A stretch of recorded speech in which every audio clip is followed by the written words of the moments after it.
코로나19 사태로 제약바이오 관련주가 다시 주목받고 있다. 과연 제약바이오는 위기의 우리 시장에서 대안이 될 수 있을까? 슈퍼 주주총회까지 앞두고 있어 더욱더 이목이 쏠리고 있는데 제약바이오 관련주를 둘러싼 이슈를 집중 분석해보는 시간 마련했다.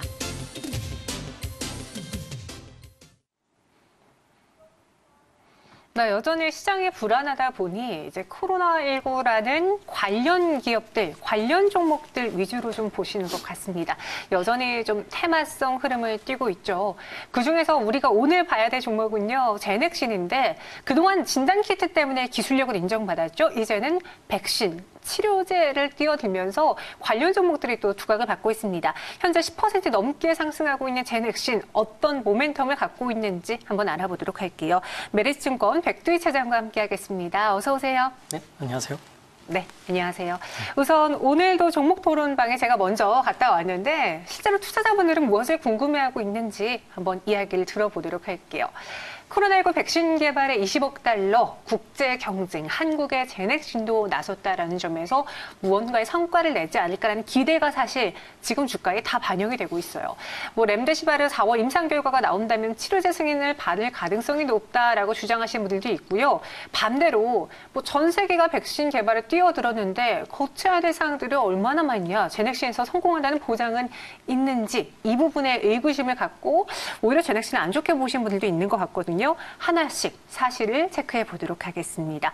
오늘 장중에 20% 넘게 오른 제넥신은 역시나 코로나19 백신 때문이에요. 만들도록 하겠다라는 이 뉴스 하나만으로도 이렇게 오른 거잖아요. 네네. 어떤 내용이죠?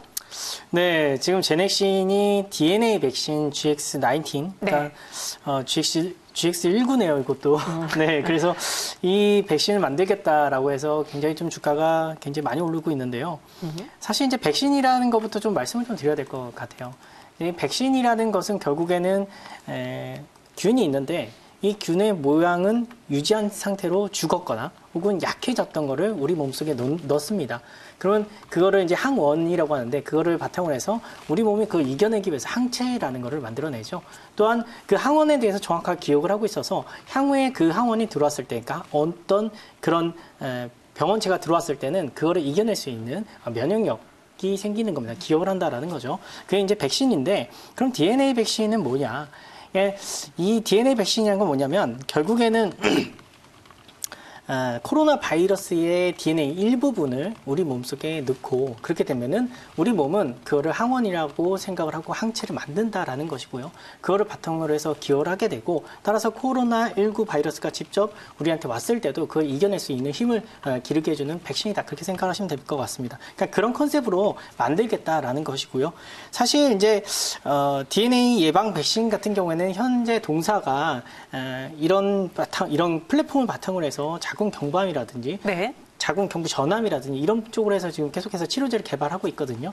따라서 여기에 대해서도 또 성공 확률이 높지 않을까라고 그렇죠. 많은 사람들이 기대를 하는 것 같습니다. 근데 이번에요, 백신을 이제 개발한다고 하더라도 거쳐야 될 사항들이 많잖아요. 제약바이오는 일에서 기대와 미기가 항상 공존하는 거거든요. 무언가의 한 방은 있지만 그 한 방을 만들어내기 위해서는 1상, 2상, 3상 계속 임상 거쳐야 되는데 맞습니다. 이 백신 개발하기 위해서 제넥신이 거쳐야 되는 그 단계도 좀 소개해 주세요. 지금 현재 백신을 만들겠다라고 한 거잖아요. 그러면 이제 이 부분을 가지고 이제 동물 실험을 해야 되겠죠. 그렇죠. 동물 실험이라는 것은 결국에는 사람한테 시험하기 전에 독성이 있는지 없는지 여부를 확인하는 거거든요. 그래서 그걸 전 임상이라고 합니다. 그거를 거쳐서 임상 1상, 작고 구조가 단순한 2상, 3상까지 이제 가게 되고 그게 결국에는 이제 제품화 되는 건데요. 현재 상황에서는 지금 중앙일보에서 나온 걸 보면은 식약처에서 동물 독성 면제 가능성이 있다 이런 식으로 좀 언급을 하면서 바로 일상으로 가는 거 아니냐 이런 기대감이 있긴 해요. 근데 이거는 사안이 사안인 만큼 사안이 사안인 만큼 또한 현재 이 회사가 그러니까 제넥신 회사가 자궁 경부 전암을 똑같은 백신 그 기전을 이용해서 그 백신을 만들었고 그 독성 테스트에서 굉장히 수월하게 테스트한 바가 있기 때문에 이걸 똑같이 기전을 사용하고 DNA만 바꿔치기 한다는 거거든요. 그래서 이랬을 때는 굳이 동물 실험을 할 필요가 있냐 이런 식으로 또 얘기가 나오긴 합니다. 하지만 이거는 확인해본 결과 아직 확실하게 이제 이렇게 될 것이다라는 것은 나온 게 없어요. 그래서 이거는 좀 불확실성이 여전하다 그렇게 생각하시면 될 것 같습니다. 이제 개발을 하겠다라는 거지 뭐 전임상이라던가 임상 돌입에 대한 뉴스가 아닌 만큼 그에 대한 불확실성은 투자자분들이 좀 가져가야 된다라는 입장이시고요. 지금 그럼 제넥신이 하고 있는 일을 한번 살펴볼게요. 자궁경부암 치료용 백신 GX1882의 임상 2상을 현재 진행 중에 있고요. 사실 뭐 이외에도 뭐 키투르다라던가 뭐 관련 뭐 병용 임상하는 것들도 많거든요. 무엇들을 봐야 될까요?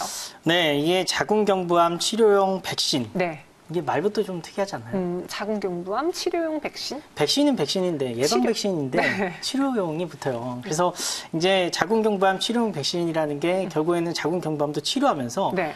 백신이 가지고 있는 그런 면역 기억 그 시키는 그 부분에 있어서도 좀 탁월한 어떻게 보면 효과를 낼 수 있는 백신을 만들고 있다 이렇게 생각하시면 되는데 이 부분에 대해서 굉장히 좀 수월하게 진행이 되고 있다 그렇게 생각하시면 될 것 같습니다. 수월하게 반응이 좋게 나오다 보니까 임상 환자 수를 28명에서 60명 정도 늘렸고요. 네.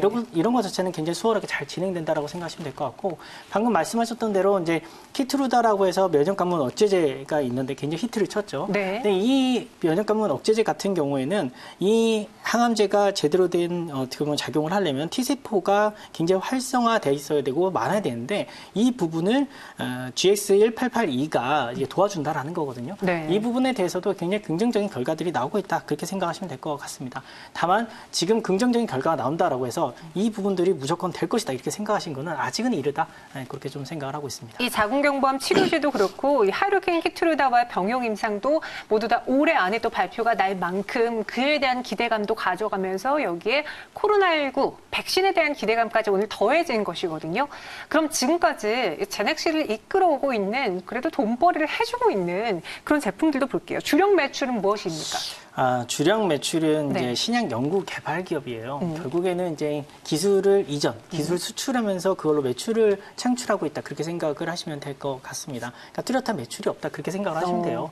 근데 이제 기술 수출에 대해서 그러면 너무 단발적이고 이거는 좀 그냥 이대로 끝나는 거 아니냐. 그렇게 생각하실 수 있는데 벌써 지금 6건을 진행을 했습니다. 네. 그만큼 이제 이 회사가 가지고 있는 기술력은 상당하고 이 회사가 보유하고 있는 플랫폼이라는 부분도 기술 어떻게 보면 현실화로 연결된 데 있어서 어느 정도 확인이 됐다 그렇게 생각을 하시면 될 것 같습니다. 네, 그리고 실적만 좀 따로 떼어놓고 봐도요, 영업이익이 계속해서 적자가 좀 지속되고 있습니다. 그 폭은 뭐 분기마다 줄어들었다, 늘었다 할 수도 있는데, 근데 우리가 제약바이오를 참 재무제표를 보고 판단하기가 어렵잖아요. 그렇죠. 이 회사의 경우에는 바이오 특례 기업이기도 한 만큼 실적과 좀 상관없이 움직일 수도 있고, 또 여기에다가 뭐 제약바이오 기업은 재무제표보다는 파이프라인, 이 부분이 중요하다 보니까 고려를 해야 되는 건지 말아야 되는 건지 좀 투자자분들 헷갈리실 것 같거든요. 어떻게 판단하시나요?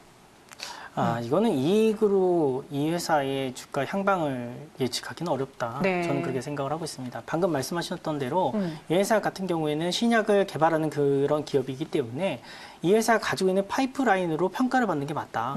지금 뭐 아무리 뭐 턴어라운드를 한다 하더라도 지금 시가총액 1조 3천억을 누가 이거를 이제 설명할 수 있겠습니까? 결국에는 이 회사가 지금 개발하고 있는 기술 자체가 현실화될 가능성이 높다 보니까 시장에서 높게 평가하는 거다. 따라서 이익하고 이 기업의 어떻게 보면 주식의 방향성을 같이 이제 동일시해서 본다. 이건 좀 문제가 있지 않나. 그렇게 좀 생각이 듭니다. 그러니까 실적에 대한 리스크는 안고 가되 지금 주가를 움직이는 것은 그게 다가 아니기 때문에 우리 투자자분들이 하나의 지표로만 좀 판단할 뿐 지금 제넥신의 주가를 움직일 수 있는 건 파이프라인, 보유하고 있는 파이프라인 그리고 어떤 기술 수출의 결과가 나오느냐 여기에 좀 중점을 맞춰보시기 바랄게요. 그럼 이 다음이 좀 어려운 질문인데요. 사실 맞추기가 어려워요. 제넥신의 코로나19 백신 성공 가능성을 얼마나 보시는지 성공한다면 뭐 대박이겠는데 그럼 주가가 뭐 오르는 건 당연지사겠죠?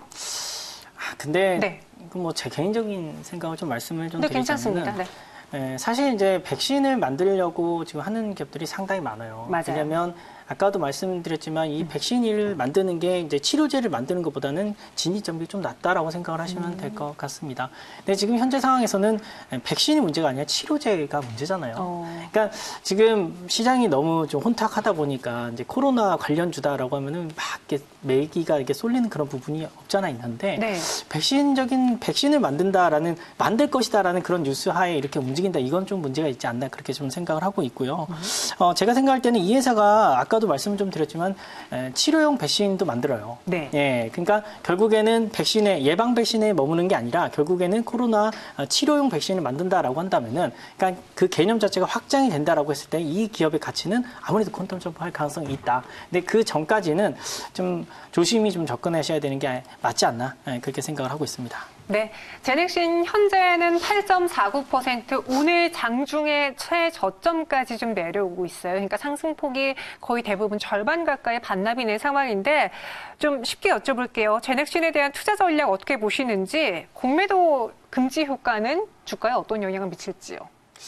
아무래도 이제 공매도 금지 효과는 굉장히 좀 긍정적으로 작용하지 않을까, 그렇게 생각을 하고 있어요. 왜냐하면 워낙 지금 많은 바이오 기업들이 이제 공매도에 굉장히 시달렸기 때문에 보면 공매도 비중이 상당히 높거든요. 그런 부분에서 좀 자유로워지기 때문에 주가가 조금 탄력 있게 움직일 수 있다라고 저는 생각을 하고 있습니다. 다만 제넥신에 대한 투자 전략을 다시 한번 말씀을 좀 드리자면은, 결국에는 백신을 만들겠다라고 발표를 한 거거든요. 발표에 이 정도 움직였다라는 것은 제가 생각할 때는 조금 과하게 움직인 게 아닌가, 저는 그렇게 생각을 하고 있고요. 다만 아까 말씀드렸던 대로 식약처에서 동물 독성 실험을 이제 면제를 해준다라고 했을 때는 그건 분명히 호재가 될 겁니다. 그렇게 뉴스 플로우를 따라가시면서 호재가 나올 때마다 잠깐씩 이렇게 트레이딩하는 그런 전략을 쓰는 게 어떨까, 그렇게 생각이 좀 듭니다. 네, 그리고 지금 시장 분위기가 또 좋지 않습니다. 코스피가 2.16%, 코스닥은 1.13% 급등하고 있는데, 오늘 그나마 좀 버텨줬던 제약바이오도 앞서 제넥신처럼 좀 상승폭을 줄이면서 시장이 무너지고 있는 거거든요. 오후장에 대한 전략을 저희가 좀 수정해서 세워보도록 할게요. 어떻게 하는 게 좋을까요? 오후장에 대한 전략이요? 네. 일단은 지금 현재 상황에서 좀 근본적인 얘기를 좀 해야 될 것 같아요. 결국에는 이제 코로나19 때문에 급속도로 줄어드는 이 전 세계 소비, 이 부분이 가장 근본적인 문제거든요. 네. 그러니까 이 소비라는 부분이 결국에는 사람들이 많이 안 돌아다니다 보니까 결국에는 소비를 많이 안 하지 않습니까? 그러니까 소비가 계속해서 급감할 것이다, 이런 우려감으로 미리 선제적으로 주가가 빠지고 있다라고 생각을 하시면 될 것 같습니다. 이런 소비를 담당하는 가장 큰 두 곳이 어디냐면 미국과 유럽인데요. 미국과 유럽 같은 경우에는 코로나19 확진자 수가 급증을 하면서 이 소비가 급속도로 또 경색되는 그런 모습을 보이고 있습니다. 따라서 현재 상황에서는 우리가 이제 소비가 살아나서 주가가 바닥을 찍고 턴을 한다, 이렇게 생각하기엔 좀 무리가 있지 않을까, 저는 그렇게 생각을 하고 있고요. 따라서 그런 생각을 바탕으로 해서 아까도 말씀을 좀 드렸지만, 이게 짤막짤막하게 코로나19 관련된 뉴스가 나오거나 뭔가 그 긍정적인 뉴스가 나왔을 때는 그럴 때마다 트레이딩 관점으로만 접근하시고 이거를 바이앤홀딩으로 이렇게 가져가시는 전술은 조금 위험하지 않을까, 그렇게 좀 생각이 듭니다. 그러니까 수요 위축이 가장 큰 문제인 만큼 계속해서 바이홀딩 관점보다는 트레이딩으로 반등 시 매도, 다시 또 밑에서 사보는 그런 관점으로 전략을 세워보자. 당분간은 좀 그렇게 우리 손실을 줄이면서 수익 내보도록 할게요. 지금까지 백두희 차장과 함께 제넥신에 대해서 알아봤습니다. 고맙습니다. 네.